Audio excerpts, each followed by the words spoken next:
ಹಾಗೂ ಯುವ ಕಾರ್ಯದರ್ಶಿ ರಿಯಾಜ್ ಅಹಮದ್ ಅವರು ಕೂಡ ವೇದಿಕೆ ಮೇಲೆ ಬರಬೇಕು. ಆಮೇಲೆ ರಾಜ್ಯ ಕ್ರೀಡಾ ಕಾರ್ಯದರ್ಶಿ BK ಪ್ರಕಾಶ್ ಭಾರದ್ವಾಜ್ ಅವರು ಎಲ್ಲಿದ್ರು ಧುಮುಕಿ ಬರಬೇಕು ಅಂತ ಗೊತ್ತಾಯ್ತು. ಪಡ್ಕೊಂಡ್ರು. ತದನಂತರ ಅವರು ನಮ್ಮ ಕಲಾಭವನ ಮೈಸೂರಲ್ಲಿ ಇವರು ಸಾಯಿ ಪ್ರಕಾಶ್ ಸರ್ ಎಲ್ಲಾನು ಇವರಿಂದಲೇ ನಾವು ಸಾಯಿ ಪ್ರಕಾಶ್ ಸರ್ ಅವರಿಗೆ ಡಾಕ್ಟರೇಟ್ ಕೊಡಿಸುವಂತಹ ಒಂದು ಪ್ರಕ್ರಿಯೆ ಮಾಡಿದ್ರು. ಅಡಗೋಡಿ ಶ್ರೀನಿವಾಸ್ ಅವರು ನಿಮ್ಮ ಕಂಠ ಆಗಿದೆ, ನಮಗೆ ಬಹಳ ಹೆಮ್ಮೆ ಇದೆ. ಕರ್ನಾಟಕ ಯೂತ್ ವೆಲ್ಫೇರ್ ಅಸೋಸಿಯೇಷನ್ ವತಿಯಿಂದ ಸೇವಾ ಯೋಧ ರತ್ನ ರಾಜ್ಯ ಪ್ರಶಸ್ತಿಯನ್ನು ನೀಡಿ ನಿಮಗೆ ನಾವು ಗೌರವಿಸೋದಕ್ಕೆ ನಾವು ಹೆಮ್ಮೆ ಪಡ್ತಾ ಇದ್ದೀವಿ. ನೀವಲ್ಲ ಎಲ್ಲ ಚಪ್ಪಾಳೆ ಹೊಡೆದ್ರೆ ಏನು ತೊಂದರೆ ಇಲ್ಲ.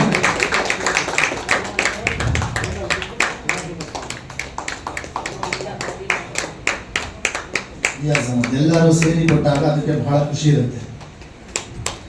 ಈ ರೀತಿ ನಾವು ಯಾಕೆ ಕೊಡ್ತೀವಿ ಅಂತಂದ್ರೆ ನಮ್ಮ ಕನ್ನಡದ ಕಂಪನ್ನ ಕನ್ನಡಕ್ಕಾಗಿ ಹೋರಾಟ ಮಾಡಿದ ನಿಮ್ಗೆಲ್ಲರಿಗೂ ಗೊತ್ತಿದೆಯಲ್ಲ.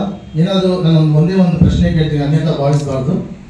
ನಮ್ಮ ಕನ್ನಡ ಬಾವುಟದ ನಿರ್ಮಾತೃ ಯಾರು ಅಂತ ಯಾರಿಗಾದ್ರೂ ಗೊತ್ತಿದೆಯಾ?